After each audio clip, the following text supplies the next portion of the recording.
Good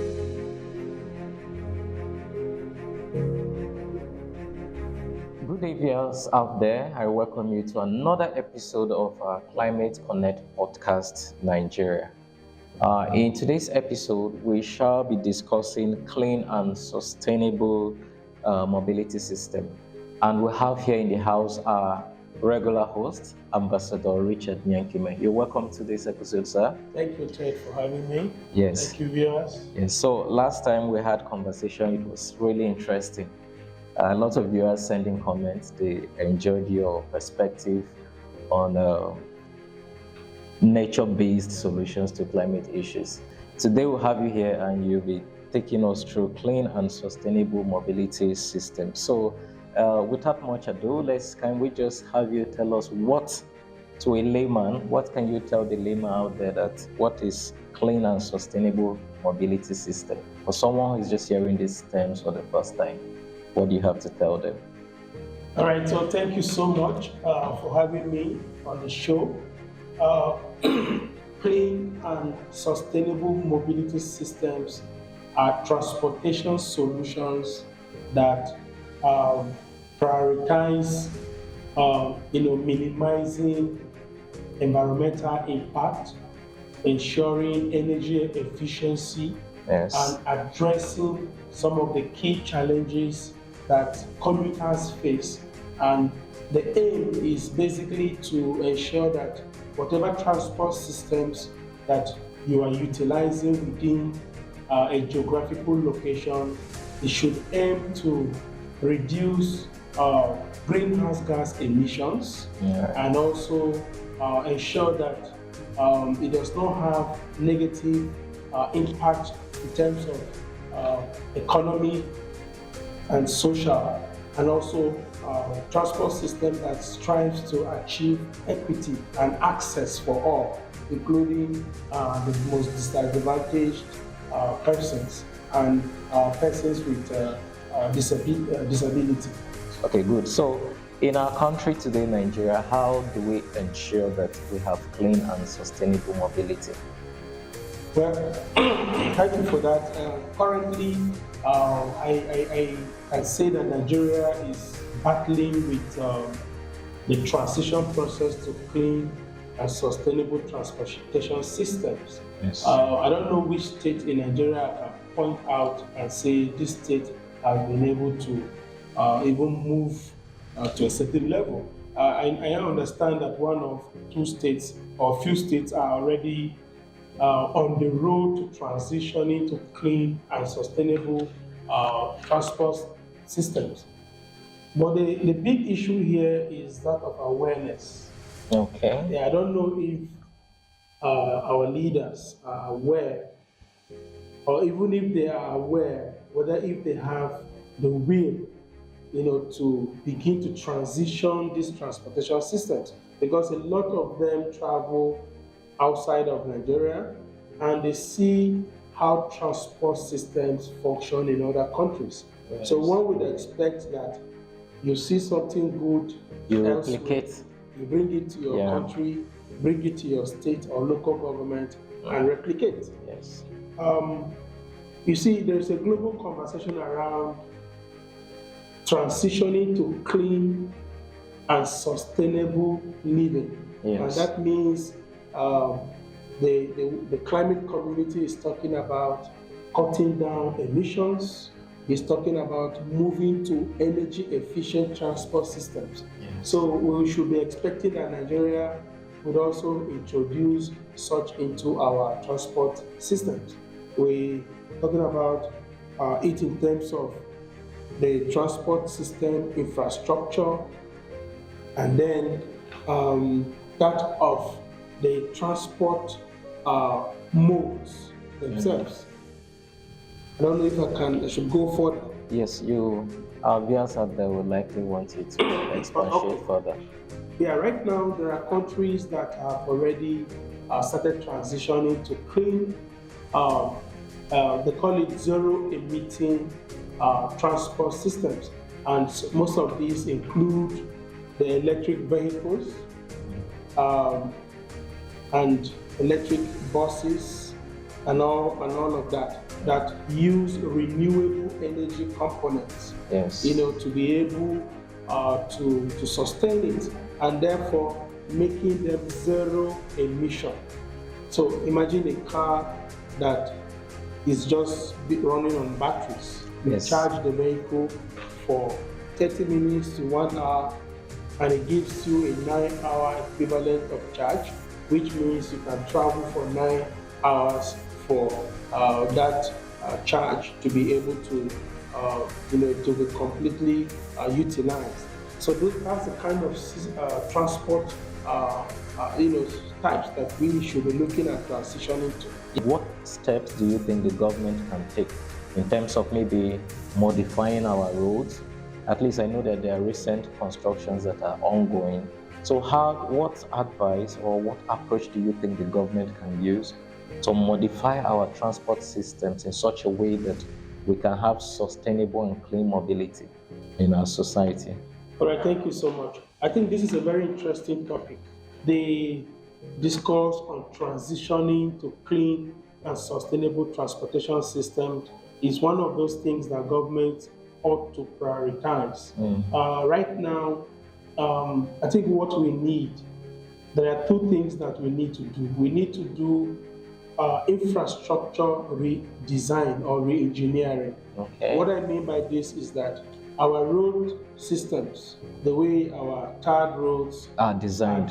Yeah. for now, most of them cannot accommodate clean and sustainable transportation modes. So, for instance, within the city of Abuja, Yes. or within the city of Port Harcourt, or within the city of Lagos, Yes. or any of the state capitals, one governor can decide that, okay, I want to key into this transitioning process. What does that mean? Maybe for old roads that are already in the state, the government can decide that, okay, we're going to expand this road and create dedicated lanes for maybe bicycles, and these bicycles, government can promote electric bicycles that charge, and then, they move faster than the motorized one. So now, the idea is that for structures that are already there, they can be modernized, they can be modified or re-engineered. Yes. But for construction works that are ongoing within states, one would expect that for a road to be built now, the structure should be completely looked into. For instance, the road, does it meet, what kind of materials are they using for the road? Are these eco-friendly materials? Because we cannot keep using 1946 to 70-something materials to construct roads when the climate system is changing. When systems change, we also have to change. We have to change our ways. So the materials have to also be considered. Then secondly, the road systems need to provide for alternative transport systems, both motorized and non-motorized. In some countries, you even see people using e-scooters.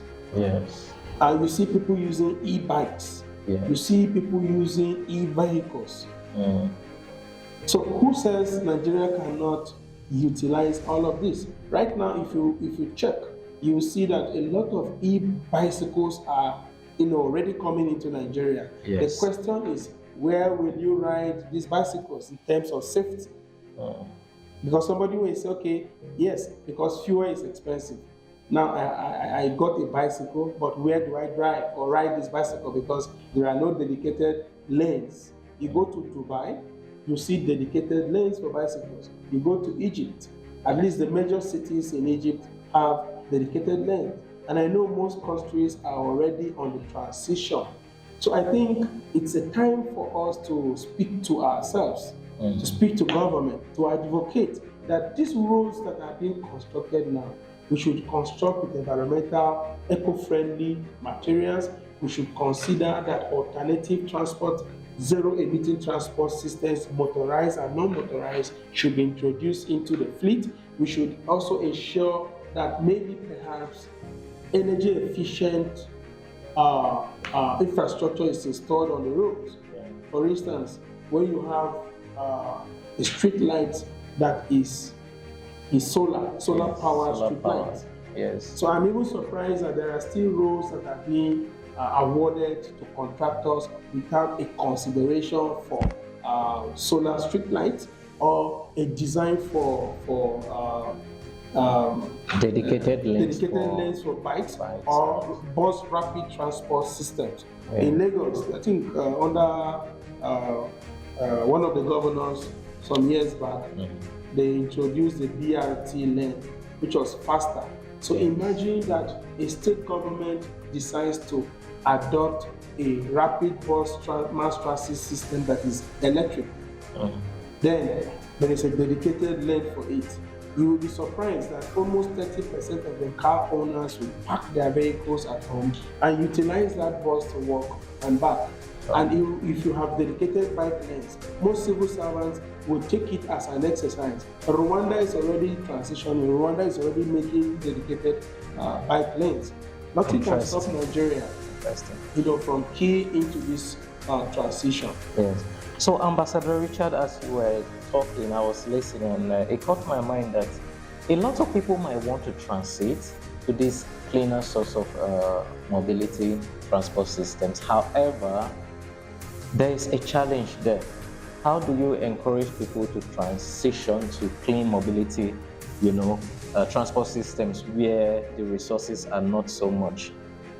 Like, what alternatives or what kind of financial sourcing would you encourage people to go onto to get this? Well, it's not too difficult. Well, one will understand that Nigeria is a largely fossil fuel dependent country. But that doesn't mean that transition should be a challenge for us. It's just about introducing the mix, bringing in alternatives that will reduce our total dependence on fossil fuel driven vehicles. Now, back to your question. Now, if the government wants to do real business of transitioning, it can start with one thing. I'll give you an example. Government can decide that in 2025, January to December, all renewable energy components should be tax free. They should be exempted from taxes. Yes. So if you're bringing e-scooter, it should be tax free. If you're bringing e-bike into the country, tax free. You're bringing hybrid battery, tax free. Okay. So you think this way lower the price of lower this the price and encourage more people to adopt it. That's one side. Another side is to encourage partnership with countries that are already transitioning, countries that have companies and manufacturing companies that are already doing. Nigeria has rich deposit of mineral resources that they can produce their own batteries, they can produce their own photovoltaic panels and all of that. So if we want to do real transitioning, we need to begin from A, B, C, D. I told you, we need to re-engineer our road systems. We need to look at what is making the prices of renewable energy components very expensive and work on it. If it is taxation, crash it for 1 year and see what happens. Then you go into partnership with companies that are assembling this. Tell them that from December, we're not going to allow things to come into our country. So it is in your best interest to come and invest in our country, thereby training our youth, training our young men and women on how to maintain some of this. So if countries begin, let's start with state. If state begins to pull resources together to do this, it will go a long way. It will go a long way to help. So, Ambassador Richard, you see, over the years, we have many transporters who have invested huge sums of money on transport systems that still use fossil fuel, petrol, diesel, and the rest of them. So, how do you think this set of people in the society will handle this change you're advocating for? Well, thanks so much. I think that is a very nice, sensitive question, and I appreciate that. I think the issue is that in Nigeria, when you want to transition or change a particular tradition, you must meet setbacks and rejection and resistance. Yes. Now, there are a lot of people who have invested not only in the one you mentioned. Yes. People have invested in filling stations. Yes. And such people feel that when you introduce a transport system that doesn't need fuel, that doesn't need fuel, you are crashing their business. Obviously, there are a lot of people who have invested in generators. Very well. And they feel that introducing solar is a blow on them. Yes. There are a lot of people who have invested in bus systems that they feel that bringing in a rapid bus system is a blow. Yeah. But we cannot continue to be where we are. Yes. There should be transition. So the transition is that let's mix our transportation fleet. For instance, you may decide to use the national grid to sustain you with electricity. Yes. I may decide to introduce solar into my home and it will power my home. Now, if out of 200 people, at least 60 are using solar, they have taken off burden on the national grid. So the national grid can now serve other manufacturing companies that need the light. Now back to transport systems. If states begin to transition slowly, they can make a policy that says in the next 4 years, government is going to ensure 30% introduction of clean mobility, clean mobility transport system. Yeah. So government has to lead by showing that commitment by saying, okay, 10% of all government-owned vehicles should be electric vehicles. And that means that you can also make a policy that all filling stations, especially the ones that are tied to the government or linked to the government, should begin to introduce charging systems. Somebody asked me, when will they get lights to charge it? You don't need electricity, you need to set up renewable components that will aid in charging those vehicles. So the charging stations should be powered by solar energy or wind. We have rich wind system in northern part of Nigeria who is utilizing the wind. So these are some of the transition discourse that we should have with governors. Recently, I had a conversation with some political stakeholders, and I gave an example that it is possible to transition a state.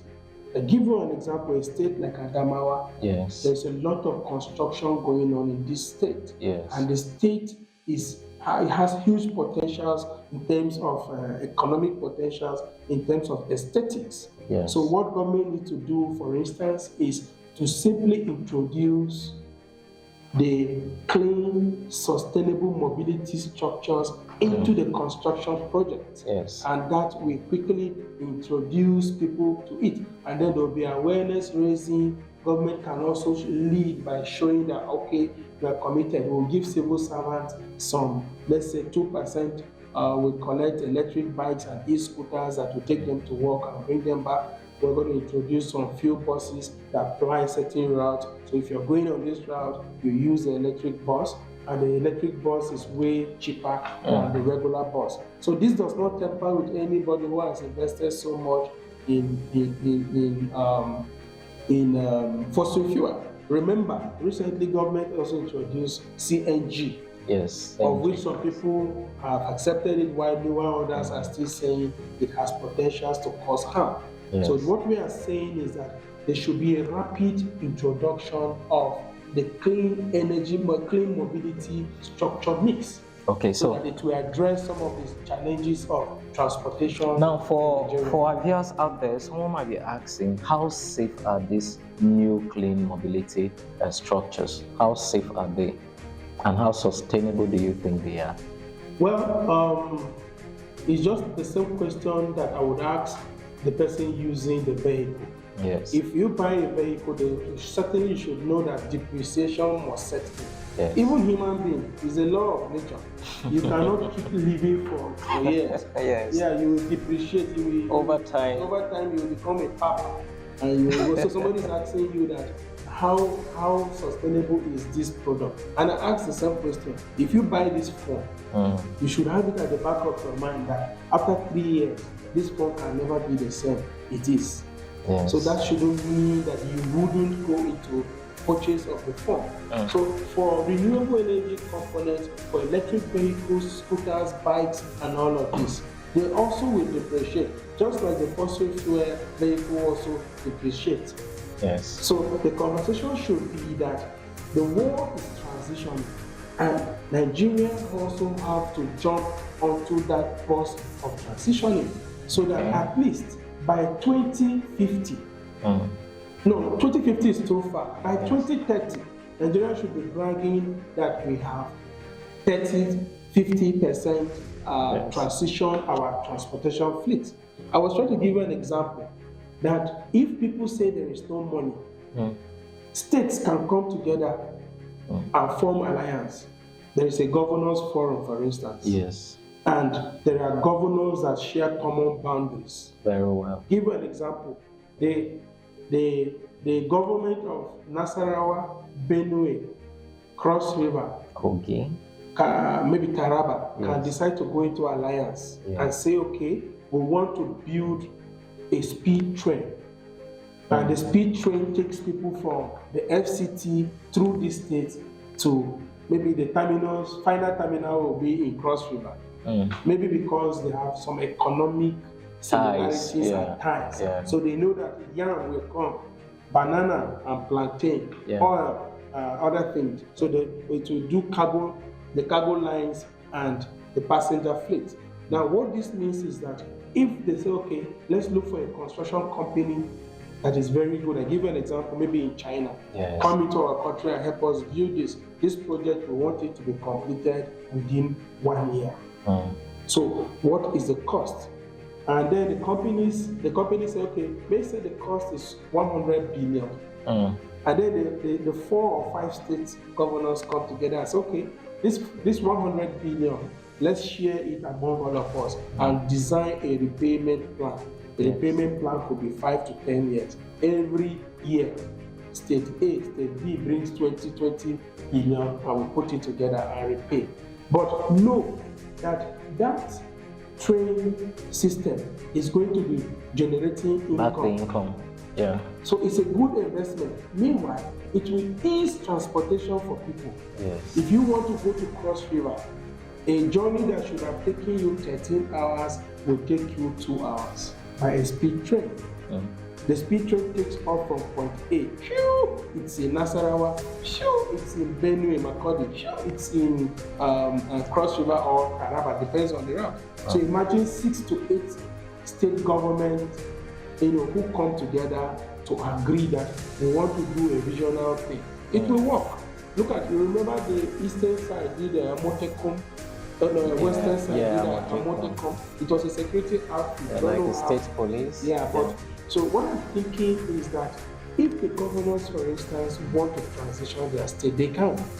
What does it take to make dedicated bike lane? It's just to break out the pedestrian roads that were maybe ill-constructed and reshape it, and then give a part of it, dedicate it to bikes. Then build barricade that no one drives into those lanes except bikes. Wow. Guarantee the safety of Passengers. So, okay, you could do shared biking systems. Shared biking system means that the bikes can be in designated places along a particular route. And what that means is that you can come, pay your token, pick your bike, ride to the next station, park it there, walk to where you are going. Interesting. We need to encourage our people to go into walking, cycling, more than taking motorized transport systems that are emitting, because it is good for health. And remember, people will not find it easy to walk on bike lanes if those lanes are not designated and they are sure of protection.